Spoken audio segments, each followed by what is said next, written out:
will continue with the movement of the hat. Notice that I have renamed our layers. Movement 1, movement 2, and hat. And we've already applied classic tween from frames 1 to frame 45. So if you want to check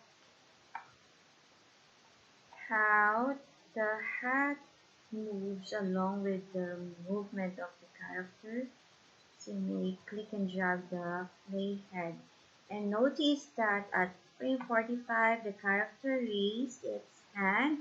It's because its purpose is to remove the hat and throw it in the air. So when the character does that, we should applying motion tween with motion path on the hat. Okay, so I'll be adding another layer for the motion path.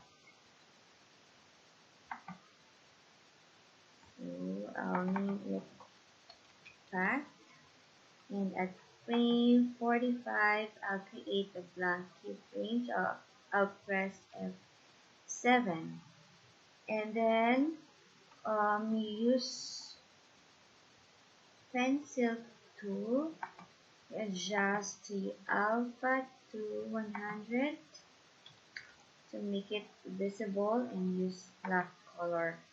And then at frame 45, we draw a path using the pencil tool.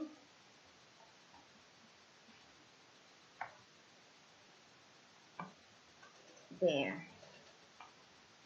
And then you click the hat layer, and at frame 45, you snap the hat on the path that we have created. And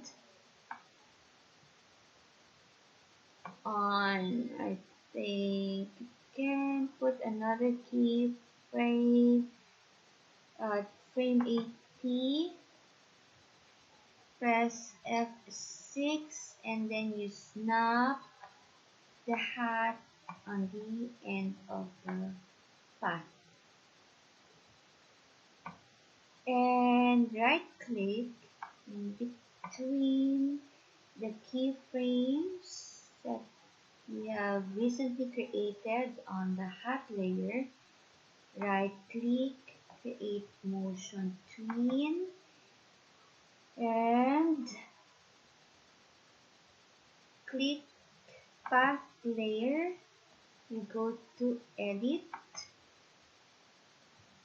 click copy, and then go back to, sorry for that, you go back to layer 6, edit, paste in place, and you remove the path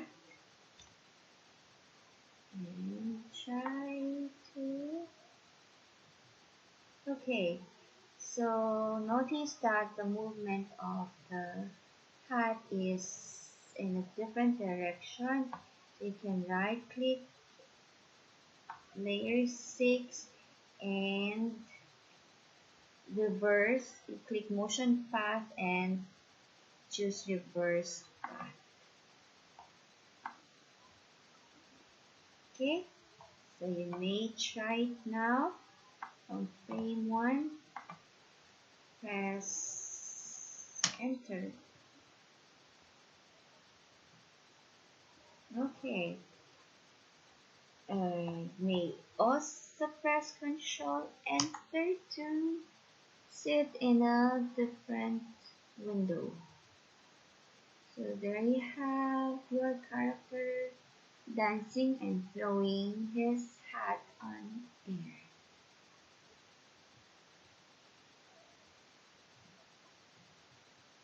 And that's